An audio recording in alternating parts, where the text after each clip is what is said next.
Hi, everyone. I'm Jacob Blacksten. I am the Digital Solutions Manager at the Small Business Development Center, where basically my role is to educate small businesses in cybersecurity hygiene. So I deal with small businesses from mom and pop shops, that's one person, to small businesses that have 50 to 100 employees, really different scales, different areas of expertise. And all of them have one thing in common, and they avoid the topic of cybersecurity. So with that being said, that's why I created mobile security. My background is I'm a digital forensics investigator by trade. So I used to do a lot of investigations in New York when I lived there for a little bit. And I worked for the big business. I worked for a lot of rich people. And my claim to fame was mobile security. I did a lot of device security. Just if you're aware, nothing on your phone is ever really deleted. We can recover just about anything, especially now with everything cloud-based.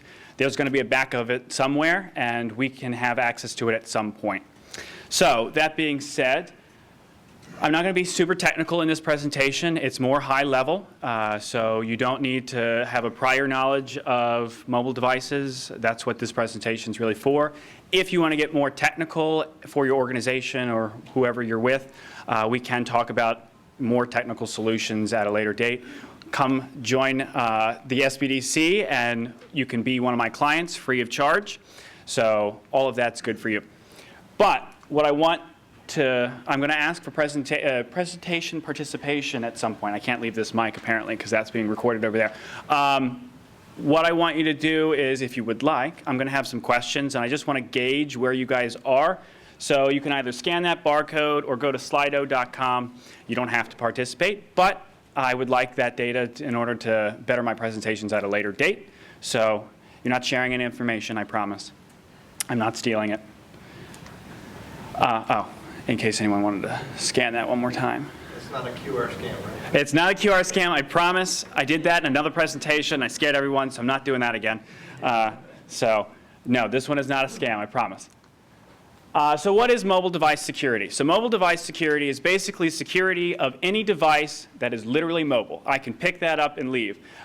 You could argue that desktops are mobile devices too if you unplug them, but the whole point of mobile devices is they can be operated on a battery or remotely, and they don't have to be physically connected to a network. They can do everything wirelessly. So this mainly what I deal with is cell phones, but laptops are technically considered mobile devices. They're actually the #1 item that is stolen, and I'll get some statistics in that. But then smartwatches, iPads, Fire tablets, you name it, all of those are mobile devices. Internet of Things, not your Nest Wi-Fi or anything like that, because that's still physical, but really anything that is got an operating system that can operate just like a computer and connect to all of your devices or all of your networks just like a physical PC would.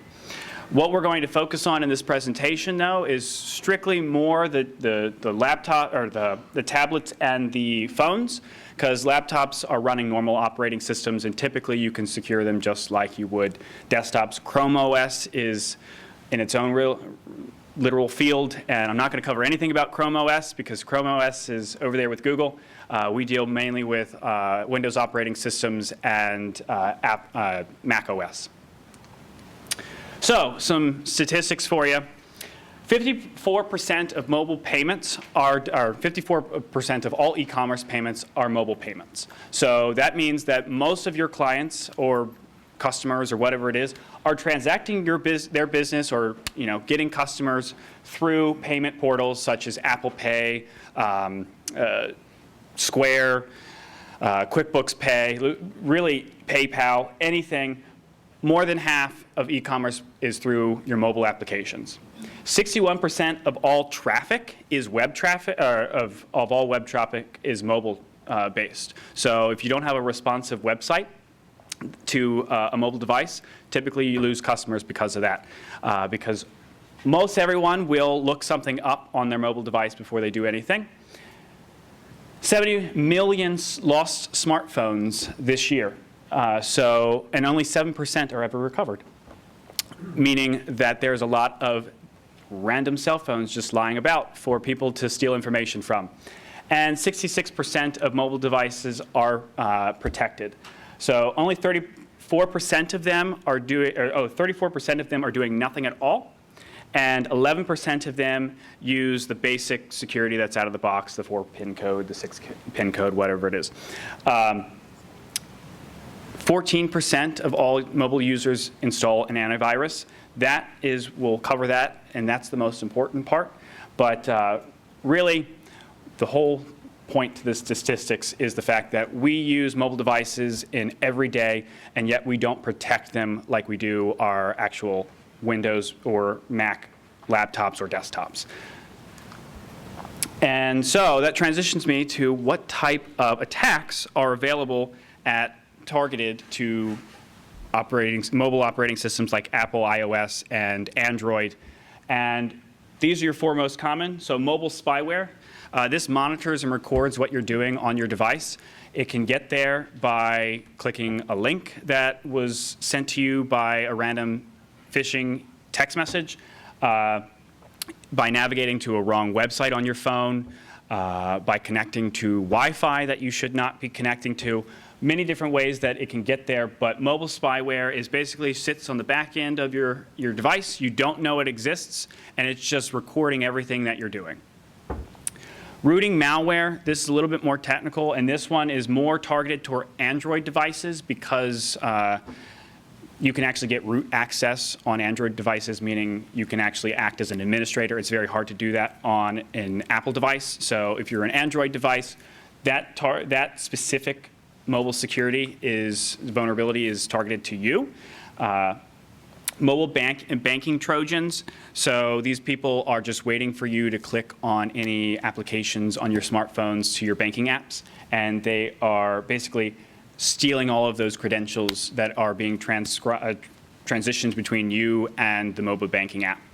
And then SMS malware, which is probably the most common. I'm assuming everyone here has gotten a random text message from whoever saying that, I'd like to buy your house, or I'm going to, can you click this link and send me money, or your Amazon account has been hacked and we're closing it, or whatever it is.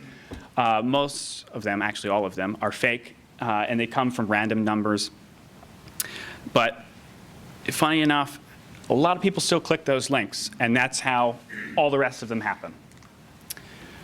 So mobile threats, we talk about phishing. So this is more, again, for laptops and your tablets, since they have a more powerful operating system. But phishing also works on your mobile devices.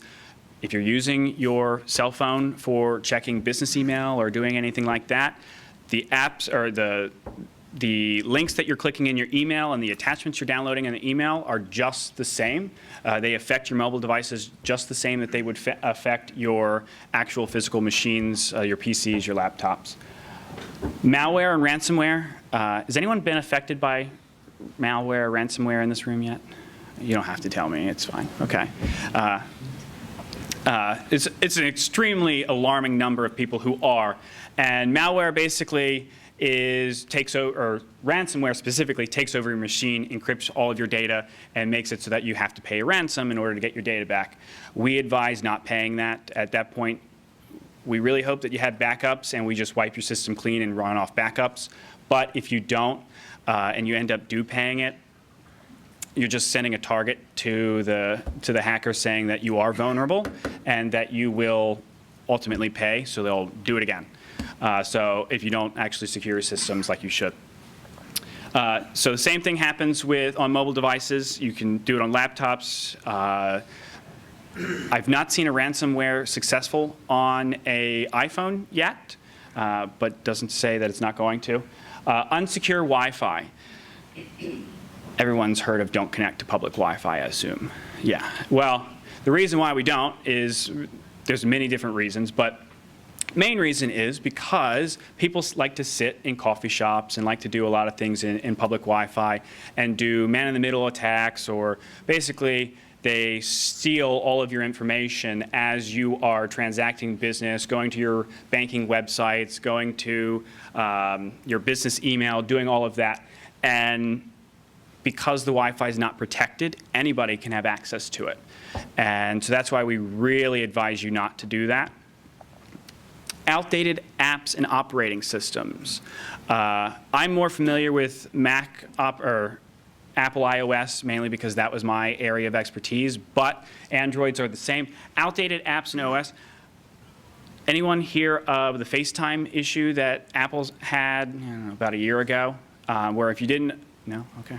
Well, if you didn't update your phone, they had a FaceTime issue where basically if you did you called a certain number in a certain way, you actually could gain access to a user's microphone and camera without them knowing or actually picking up the call.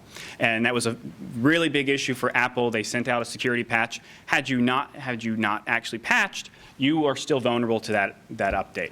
So that's a big one for Apple. Android had one with there was a payment glitch. But you need to update your mobile devices the same way you update your Windows operating systems. And it's less annoying, I promise. Windows, likes to shut down a lot and say, we're updating. Apple doesn't do that. Apple gives you that little notification that's annoying and tells you that you have an update. Android does the same thing. But if you're protecting your laptop and your desktop, and you're doing the same type of business on your mobile devices, why are you not protecting them the same way? They have the same vulnerabilities.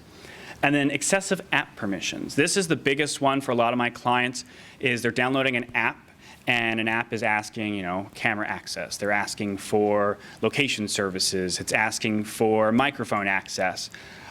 Be aware of the permissions that you're allowing the app that you're installing, that they need that type of access. I had a client who installed a calculator app that wanted access to their camera and their microphone and their location, and they granted it access. It was an app. They downloaded it. It's done. And later it turns out that camera app was, or that calculator app was a malicious app that basically was spyware that recorded everything that they were doing and sending it back to a bad actor. Problem with that was, and they didn't know, it looked like a calculator app, it operated like a calculator app, and they had no idea why their information was being leaked and their bank accounts were being compromised, and they had no idea what was happening. And that's because they downloaded an app and they gave all of these permissions to this app that should have been a red flag, that this calculator app does not need to know my location. Apple has gotten better with actual permissions, where it notifies you that a specific app wants certain permissions, and it will actually warn you that a certain app is using your location data, say, repeatedly. I highly recommend, there's a new update that went out. It's in iOS 13 and now in 14, where every app that has location services by default gives the exact location of your smartphone at any given time to that app that wants location services. You can turn that, it's called precision location, you can turn that feature off and it doesn't affect the way the app works. I mean, yes, if you turn that off to like Uber, yes, it'd probably be harder to find you. But, but as far as like Facebook uses it, Instagram uses it, all your social media accounts use it, or social media apps use it. Do you really need them to know your precise location of your devices? And so that's more of a personal preference for you, but that's something that's easily turned off in your settings. And just making sure that your permissions are set correctly, because that's the biggest thing, is people just give permissions to everything, and they don't need it. And then jailbroken or rooted phone. This one, again, is more targeted towards Android devices. This is basically allowing you to break your phone and allow it to operate unlike it was intended purposes. So jailbroken is a common term that you use for iPhone. So iPhone has a very distinctive look. It You can go on any iPhone, and it's always going to look the same, depending on the operating system it's using. Jailbreak it's a very common thing for people who wanted they want the look and feel of individuality. So you jailbreak your phone to allow your iPhone to do things that it typically wouldn't do, that Apple typically locks your phone down and you can't do. Jailbreaking your phone opens up yourself to a lot of vulnerabilities because it's not Apple sponsored. So you're basically creating a lot of holes. And if you're not a security expert, I highly recommend you do not jailbreak your phone. Rooting is the other version for Android, where you're basically changing the ultimate root settings of your factory settings of your mobile device and trying to get it to do other things. You can do the same thing with Apple iPads and really any Android tablet. So some mobile security examples. I wanted to have a nice little screenshot of an unsecure thing that iPad does, but I didn't have time to get that nice little screenshot. But anyone, how many people are on Android? Just out of curiosity. Oh, wow, a lot more Android than I thought. All right, so the rest of you are on iPhone then. Okay. Well, either way, when you connect when you scan your Wi-Fi network, or looking for a network to connect, you're going to see a little, well, on iOS, it's a little orange writing. I don't know what the color is for Android, but it's going to say unsecure network. A lot of the times, you're going to see that for really if you're connecting to a network that requires authentication before getting in, you're going to see unsecure, like University of Delaware. When you connect to our Edge room for the first time, we connect to what's called Getting Started, which is a separate public network that everyone has to connect to, then authenticates, and then takes you to your real network. That's a fine public network because you're only on there to authenticate yourself to get onto the real network. But what you really want to pay attention to is the unsecure networks that you're going to stay on and then operate your business on. So, for example, we had there was a business that claimed that their Wi-Fi was, the most secure. Nobody could hack it and everything like that. I'm not a hacker. I can't really. Power to anyone who loves to sit and write code and just do a bunch of stuff. I'm more of a social engineer, so I much prefer to pretend that I know what I'm talking about and then get where I need to be. They had a network that they claimed that couldn't be broken. So what we did was, all I did was talk to the coffee shop owner who, let's say it's a coffee shop. I can't really tell you what it is, but talk to the owner of the shop, and they said that the Wi-Fi was only for paying customers. Yet they put the Wi-Fi password and everything on receipts. They put it up on little framed around the thing. So I was like, yeah, great. You have a password on your Wi-Fi, but you didn't share it with everyone. So it really defeats the purpose of secure networks. So that shop didn't last very long for claiming that they were the most secure. Then we have SMS phishing. So we have an Android-specific version of this. Android actually got a lot better, and they actually show you, okay, we're pretty sure that you think this is spam. And Apple does the same thing, where basically Android gives you this nice little prompt that says, do you want to report it spam? And the latest versions of Android, actually, when you report it as spam, it's got an AI in it that actually is learning and trying to auto-report these as they come in. Apple devices, they don't really have something like that warns you in the actual message right now. That's more or less you just can block the number. But this is a nice little feature in Android. Obviously, what is this? Buy online for 30% off Luxy items, sale ends today. And then you're supposed to respond back to that. Never respond back to a faulty text message or anything like that. And then this is a nice little screenshot of Apple's app permissions. You can now limit, well, this has been around for the latest operating systems, 13 at least, up to 12. Allow while using an app allow only once, which means only during the app, the time that you're actually transacting, doing whatever it is you're doing, and don't allow at all. So I typically will do allow once. I'm only going to allow in the time frame in which I need it, and then I'll just continuously allow every time I want it.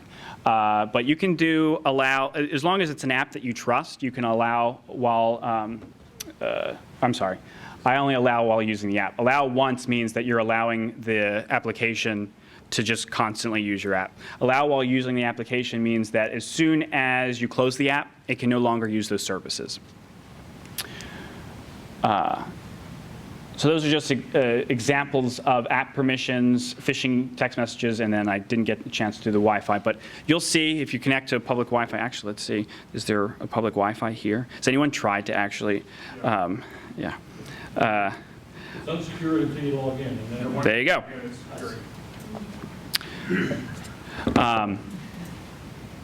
Anyone familiar with what Black Hat is? Okay. They're very famous. Never connect to the Wi-Fi if you're ever at a cybersecurity concert. This one's a little less, but at an actual real cybersecurity conference, never connect to any Wi-Fi because there's a bunch of, they're all out there trying to get you. Trust me. Signs of compromise. So a lot of people ask me, how do I know if my mobile device has been compromised? So overall, reduced performance. So if your iPhone, Android, whatever it is, if it's running slower and it's not 5 years old, then yeah, it's probably got something running in the background that you don't know of. If it's an older device, obviously, as operating systems come out and you've updated, it's just going to naturally have less performance just because newer operating systems require new features and newer processing power and things like that. But if it's a relatively newer device and you're seeing a reduction in performance, especially after downloading something, you might want to consider why that is. And Apple has a nice little device, or nice little report on your phone. Android, I think, has the same thing where you can actually see what apps are using what, when, and actually determine your performance level across your a day or a week or however it is. Unexplained changes to your phone bill. So are you using more data than usual? Is your phone, a common thing is people will take over your phone and send out spam phone calls and spam text messages from your phone. So that way, they're using your phone or your device as a pass-through. So unexplained charges on your phone bill, so you're calling a lot more, or you are sending a lot more text messages. Your data is now being taken up within half of the time that you're there.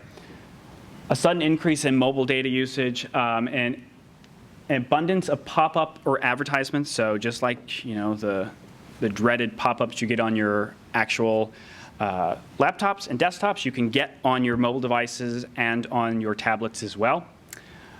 Device battery draining a lot faster than usual, and unexplained apps download onto your device. So if there's any apps that just randomly appear and it's not from a software update, definitely want to consider you've been compromised. So steps to remove actual malware. So you've identified that you actually have been compromised. So how do I actually get rid of that type of stuff? So the most common one I tell everybody to do, just erase your entire phone. At that point, you don't know at what level they're rooted. So if you have a backup, just a factory reset your phone and start from scratch. If you don't have a backup and that's not really an option for you, then you can try other things. So Android has a nice little active safety mode where you can turn on, basically it shuts down, and actually the iOS 14 just launched that as well. You can actually shut down your phone to really all of the unnecessary activities that it would do. So location services, GPS locating, really all of the permissions it gives all the apps get shut down in active safe mode. So safe mode, basically, has anyone put their computer into safe mode before? Same concept. Clear your browser history.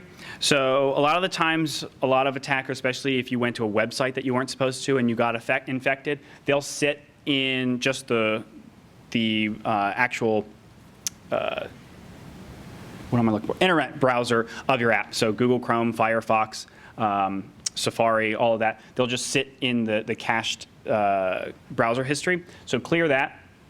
Shut down and restart your phone. Typically, a restart kind of shuts down all the processes that are going on your phone and kind of resets it to the factory's processing. So that's an option. And uninstall suspicious or unusual apps. So if you downloaded something recently, or you have apps that are outdated, or you're not using them, just uninstall them. If I haven't used an app in, let's say, 2 months, I typically just uninstall it. I'll install it when I need it again. One caveat, which I didn't mention about when you jailbreak or root your phone, is you get access to apps that aren't typically authorized by Google Play Store or the Apple iPhone Store, Apple Store, App Store. That's when you get your malicious apps. A lot of people ask, well, a lot of my coworkers tell people never to use native third-party apps. Well, everything is a third-party app. When you download it from the App Store, it's considered a third-party app. So what they mean by that is don't jailbreak or root your phone and get access to other app stores and download them from there, because those are not secured by Apple, they're not secured by Google, so they don't have to go through the proper vetting process, and that's where you get a lot of your unsecure apps, the malware, the spyware, that kind of stuff. When you download an app from the Apple App Store or the Google Play Store, they had to go through a vetting process. They had to make sure that they were up to some type of security mechanism, some type of code to get on that store. Apple is really good about denying people apps. And it takes a very long time to get an app published if you don't know what you're doing. So typically apps from those app stores are okay.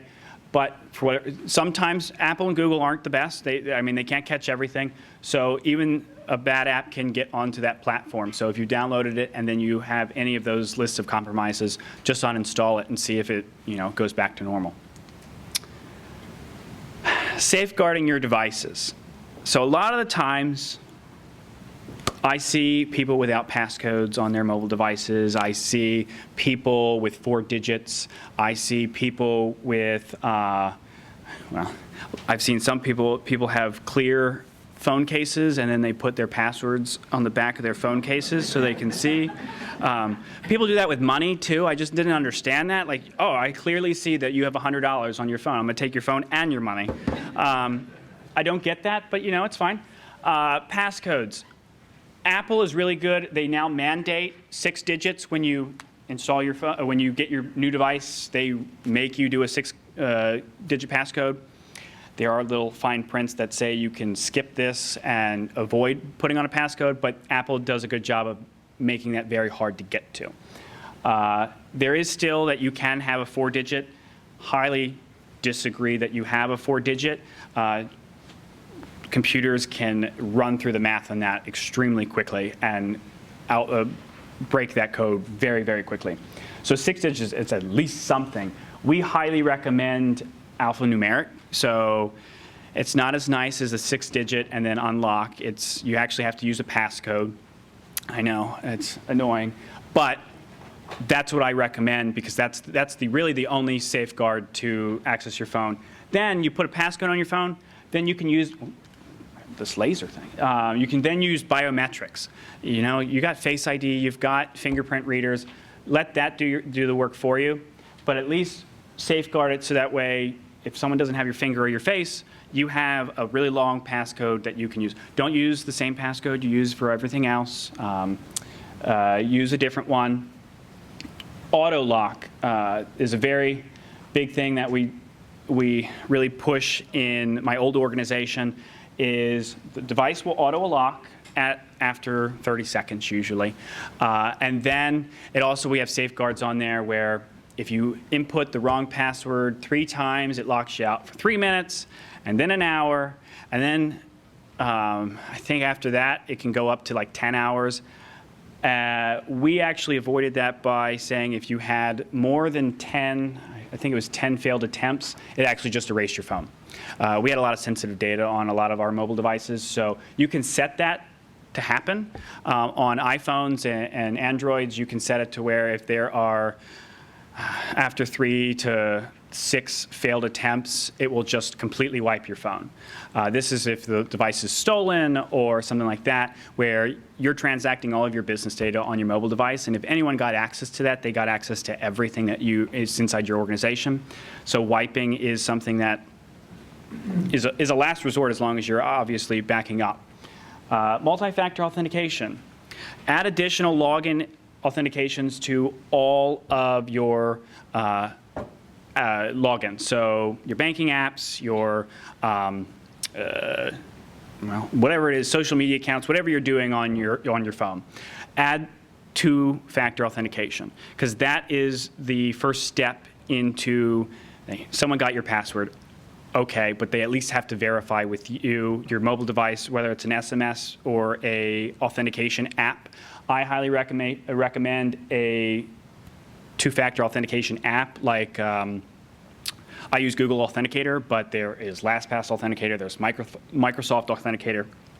It's an app that gives you a 6-digit PIN code, and it only lasts for about 30 seconds to a minute, and then it refreshes.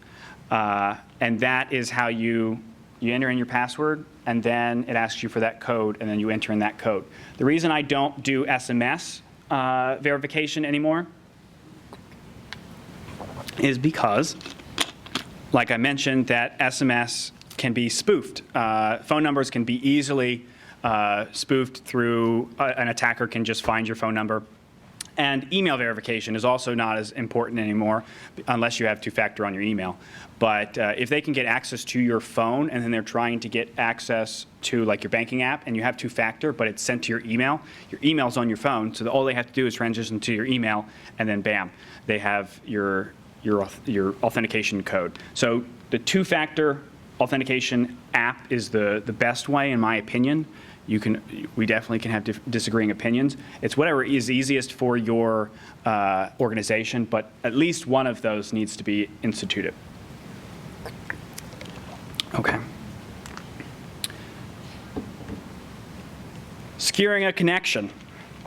So the other thing that I would recommend is other than avoiding public Wi-Fi, we talked about that, is using a VPN.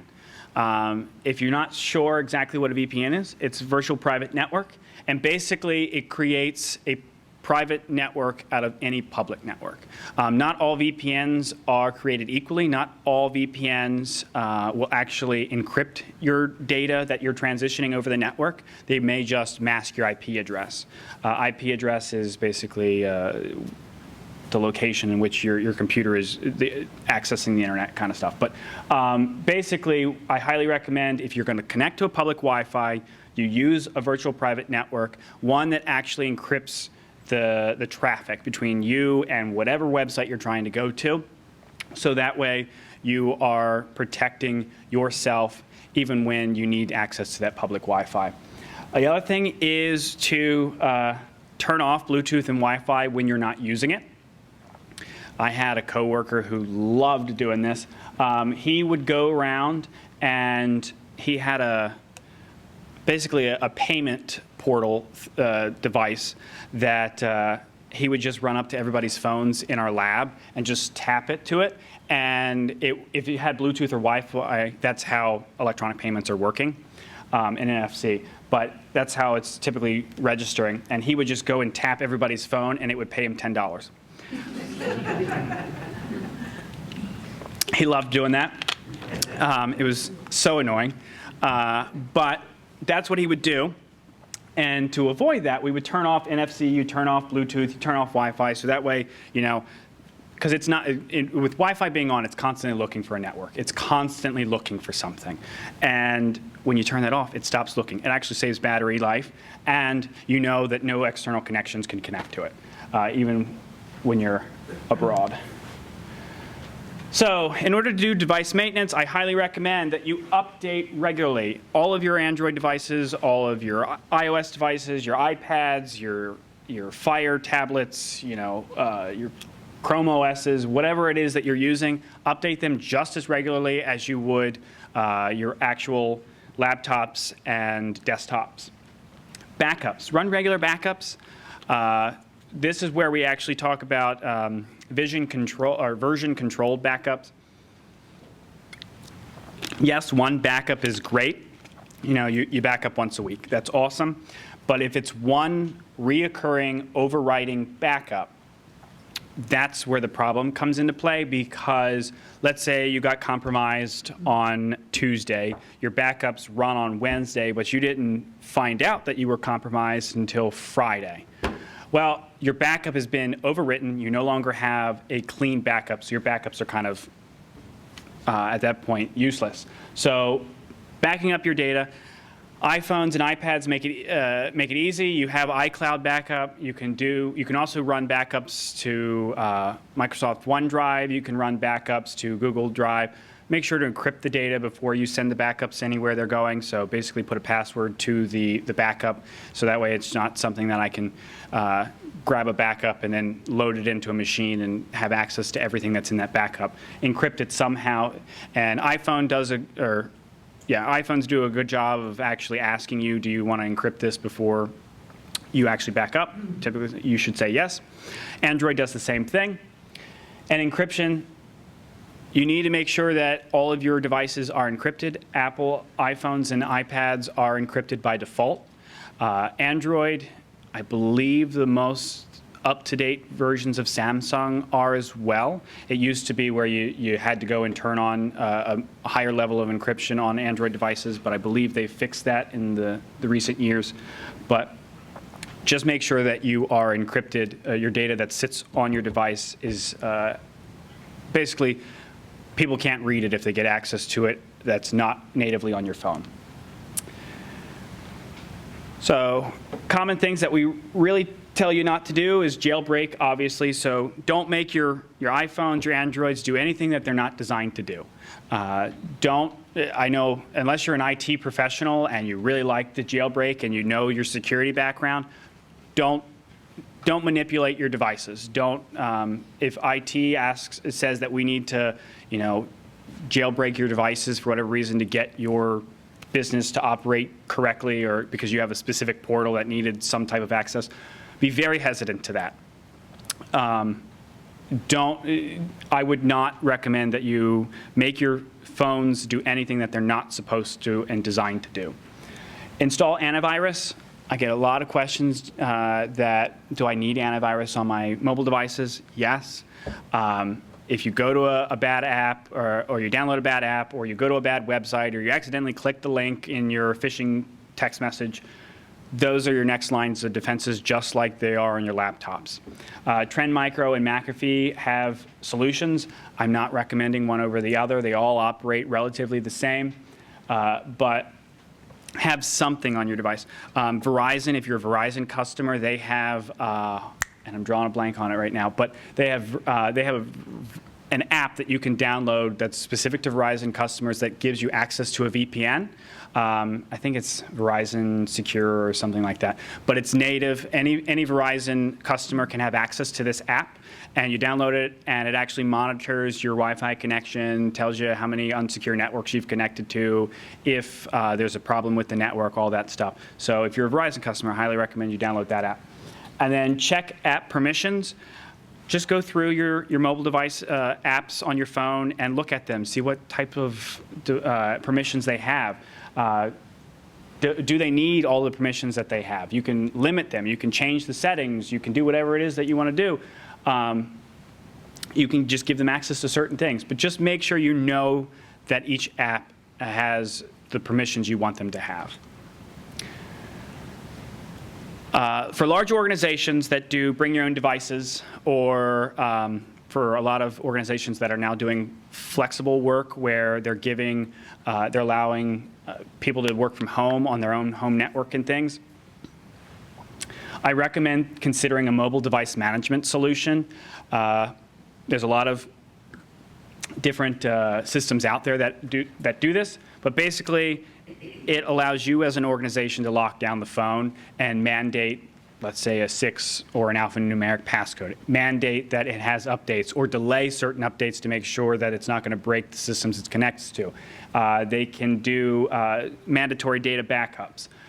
You can mandate regulatory compliance. So if you're a large organization that has to comply to 800-171 or 53 or whatever your compliance is, you can mandate those on your mobile devices, iPads, iPhones, especially with bring your own devices.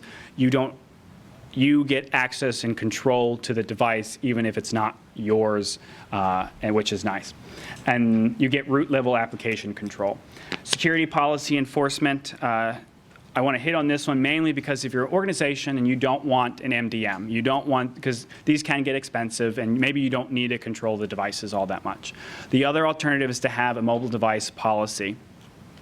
That mobile device policy will allow you to basically say that this is how you're supposed to use your device. We want to know that you're protected at any given point. So I'm telling you that you can't use your mobile device on public Wi-Fi. If you do it, that's fine. It's the employee's prerogative, but you had a policy in place that said that they shouldn't and that there was rules and regulations if they did. And if you got compromised and you found out it was from the employee and you found out it was from that public policy, that policy was being broken, you have a leg to stand on in the event that you are compromised. So just make sure that you have some type of policy on how people use their mobile devices in your work and accessing business data and the like. So with that being said, that is it from me. Please, I forgot to, Caroline's probably going to be mad at me. I forgot to ask you questions, but you can go on and answer them all at once now. But if not, share your contact information with me. If you have questions, comments, or concerns, you can either go to Slido right now and share that information with me, or you can just email me directly, completely up to you. I am here, again, free of charge through the Small Business Development Center. So utilize me for your business or whatever it is that you may have questions on. But other than that, thank you for coming. Thank you.